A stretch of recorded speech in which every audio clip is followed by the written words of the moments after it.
Right, so hello and welcome back to another 90 Day Fiancé video on Arthur TV. Today we're looking at part 11 of 43-year-old Danielle and her 28-year-old Tunisian husband Mohamed. So over the past 10 videos we've watched the pair get married and spend 2 depressing years together before Mohamed finally left Danielle and moved to Miami. However, he soon had to return to Ohio after finding out that Danielle had applied for an annulment, which would result in him being deported from the country.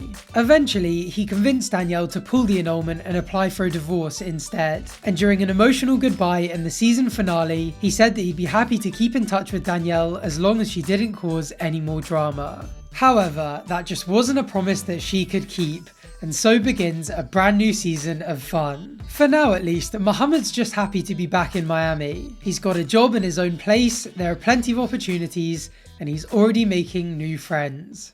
I met Mohamed once I was shopping and he asked me if I like his t-shirt. And I say yes. He teach me, speak English. We go eat together, we laugh. Good friends. Yeah, just good friends, I'm sure. Mohamed's such a funny guy. It's as if making friends in shopping centres is his thing. First Walmart Tom and now Gracie. Although Tom is irreplaceable, I'm happy he's got a friend in Miami now Louise is gone. And it looks like he's still open to making more. Where's your friend? She's over there. Oh, look at her. I am here in Miami and there is like so many pretty girls. It makes me feel like wanting another relationship. How are you? I don't know what's gonna happen. He's so excited. He's like a kid who's just been given $100 bill to spend in a massive sweet shop. He doesn't know what to do with himself. In his 2-year marriage with Danielle, we never saw him even close to this happy. Although he might be wanting another relationship already, there's one big problem. He is still married to Danielle. So I just came back from Ohio and I'm still having problems there with my wife. She's a drama person, giving me a hard time for everything. I cannot spend all my life with someone like that. All I want is to have a happy life here in America, but I am so afraid that Danielle, she will never leave me alone. And that is his curse and our blessing. This obsessive personality trait is a nightmare for Mohamed, but a source of constant entertainment for us. So since Mohamed left Ohio, Danielle has been calling, texting, and even emailing him non-stop. And whilst he's evidently completely over it, it's becoming increasingly clear that she is not. I said we can be friends. Look, but the way she's doing it, it's like somebody who's very into a relationship, not just a simple friend. You go 5 times, she calls. I don't answer her. Maybe it was a mistake that I asked Danielle to be friends, because now the way she's texting me, it's showing me that she's not getting over it. It actually sucks for Mohamed because he's essentially paying the price for being too nice to Danielle. At their final goodbye, as hard as it would have been for Danielle to hear, he should have made it a lot more clear that they were completely over and that they were never getting back together again. Even just making it clear that keeping in touch meant like, I'll wish you a happy birthday and we can catch up every few months, rather than messaging every single day, could have avoided all of this. Instead, he kind of left the door open, and Danielle's distinct lack of social awareness means that she's just never going to get the hint. She want to see one picture of your wife. I don't have a picture here. Why not? It's your wife. It's not my wife anymore. I'm just waiting to get my divorce. Como ela parece? She wanna know how she look like. She is ugly? Ugly? I don't believe that there is someone is ugly. The look doesn't matter for me. She's afraid because she thinks your wife is coming and kill us. You know, I'm not exactly Team Danielle, but I feel like mocking her on national TV with 2 younger, attractive women is a little bit harsh for Mohamed here. It's kind of one I hope she doesn't ever see. Although, Mohamed didn't even crack a smile when Gracie said that at the end, and I can't figure out if that's because he thought it was harsh too, or if he was thinking to himself like, damn, what if she really is coming for us? And also, he definitely does have photos of Danielle on his phone, doesn't he? It's all well and good saying that looks don't matter to him, and it did sound quite sweet when he said it, but if there was ever a sign that he was ashamed of Danielle, that was it. But for now though, there are bigger things for him to worry about. Now I am worried that Danielle, she's gonna make this divorce go like as long as possible, because she knows very well that when it's over and the divorce is finalized, I will be able to get a legal action to make her stop talking to me The only way to make Danielle like stop doing all this drama is to cut her off. Crikey, as if he's already considered getting a restraining order. And he said that she knows very well that he can get one. I wonder if he's already threatened her with it. It's actually ridiculous, isn't it? Only Danielle could turn a relationship that's finally reconciled into one where legal action is being threatened all over again within a matter of weeks. Sadly, Danielle and Mohamed's relationship isn't the only one that's been torn apart by this whole saga. Apparently, barely any of her siblings still talk to her, and family gatherings have become next to impossible. One of the only family members that actually still speaks to her is her brother Jamie, and she's asked him to meet up with her in Ohio so she can update him with what's been happening over the past few months. But before we catch up with Danielle, a quick message from today's sponsor, Air Up. They have just sent me this very nice Air Up bottle, which basically gives flavour to water through scented air. All you have to do is fill the bottle with water and then attach one of these flavour pods to the end. There is loads of choice, but over the last few days I've been switching between lemon and cassis. When the pod is down, you just get regular water, but when you pop the pod up,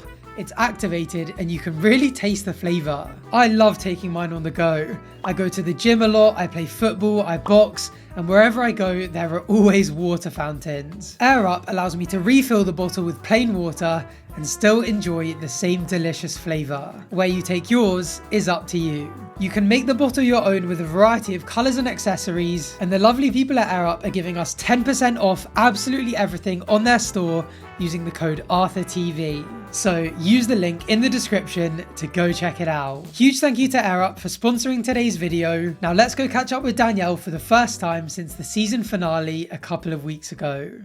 Back in January, I filed the annulment, and Mohamed said he was coming to Ohio, and he wanted me to pull the annulment. We talked, and I finally agreed.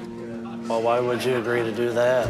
Because I want to still try to work on the marriage, if I can persuade him to. And there we go, exactly like we always thought. When she pulled that annulment, it wasn't just so that they could remain friends. It was because she wanted him to remain in the US, because she genuinely thinks that there's hope that they can get back together again. Her marriage is all but legally over, and she's talking about it like they're still very much together, and just going through a few small bumps in the road. Once again, her level of delusion is actually astounding. He's moved to Florida now, too. So do you really trust him now after all he pulled since he went back? I still love him. All marriages have their issues, and you just gotta be willing to work it out. But he can't work it out with you if he's in Florida. And even if he wasn't in Florida, he just isn't willing to work it out, is he? He obviously didn't make it very clear to Danielle at their final goodbye, but everything he said in the car on the way to court when they were pulling the annulment definitely should have been enough for her. Like, he very explicitly said that they were over and that they weren't getting back together and that they just needed to be adults and move on from it. But I guess that's irrelevant, because as long as Danielle still thinks there's hope, she's going to do whatever it takes to get him back. So with Mohamed living all the way over in Florida being the main obstacle as far as she's concerned, there's one very obvious way of clearing it. He's put you through hell, and he turned his back on you and ran. That's why I need to go to Florida. My heart's telling me that he's probably just as frustrated as I am. I mean, he's currently sat on the beach having fun with two attractive girls. He probably is feeling very frustrated, just in a very different way. Although I'm sure her going to Florida will help with that too, so maybe this is a good idea. Going down there is my last ditch effort to try and salvage any kind of relationship with Mohamed. I just don't think it's the right thing. All of our problems are solvable. She needs someone a bit more persuasive than Jamie to talk to her about this, doesn't she? I would love for her to outline what she thinks their major problems are and how she thinks she's going to solve them. They fought constantly, they were intimate once in the 2 years that they were together. Her daughters hated him, the rest of her family hated him, her friends hated him. She was borderline abusive to him, and they were almost certainly using each other. How the hell does she think that she's going to turn all of that around? I think a divorce would just be the best thing to do and not even go there. Well, it's too late now because I've bought the plane ticket, so I gotta go. Really? Yeah.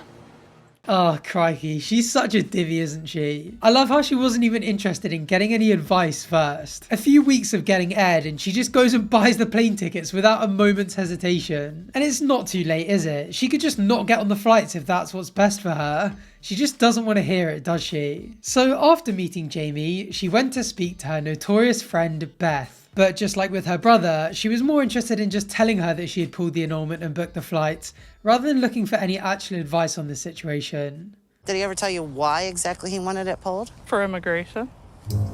So the green card does matter? Yeah. Even though he's made very clear that it doesn't matter, Yeah. it does. Yeah. And that doesn't make you a little bit suspicious? It does a little bit, but I'm trying to give him the benefit of the doubt. I'm hoping I'm not making a mistake. I hope you're not either. You know, I've been pretty critical of Beth in the past, but I think this was pretty fair from her. Even though she's not afraid to make it clear that she thinks that Mohamed scammed Danielle and should be deported as a result, she didn't really tell Danielle what to do or what to think. She just made sure that she had considered all the possibilities. From what we've seen of her before, she definitely can be more persuasive than Jamie, but I think she just knows deep down that Danielle's heart is set on trying. Like, no matter what she had said to her, it wouldn't have made any difference. Danielle was going to do it anyway. Well, with the flights now booked, Danielle wants to let Mohamed know that she's on her way, but as per usual, he's completely ignoring her. Your call has been forwarded to an automated voice messaging system. He's continuing to ignore me. Like he's been doing. I'll send him a text. See if he answers it.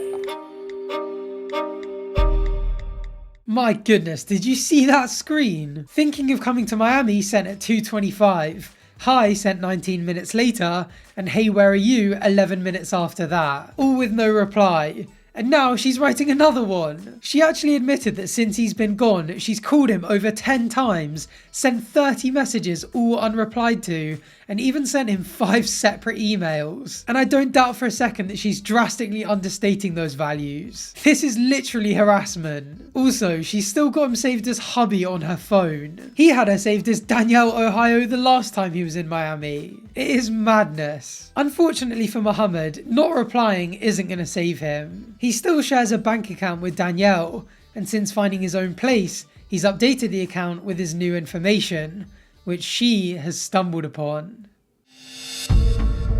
And this is the piece of information I've been looking for, his address. How stupid is it of him to go and change the joint bank account because he must think that I'm never gonna look at the joint bank account. You know, at the start, she was giving the impression that she wanted to work on the marriage and get back together with him. But now, she's very much talking like she's going to go all the way over to Miami just to cause drama. I mean, the fact that she found out where he lives by him slipping up and accidentally indirectly revealing his address to her, rather than actually ever telling her, quite clearly shows that he doesn't want her to know where he lives. If she thinks that her rocking up to Miami and knocking on his door is going to end in anything other than heartbreak and tears, she has another thing coming.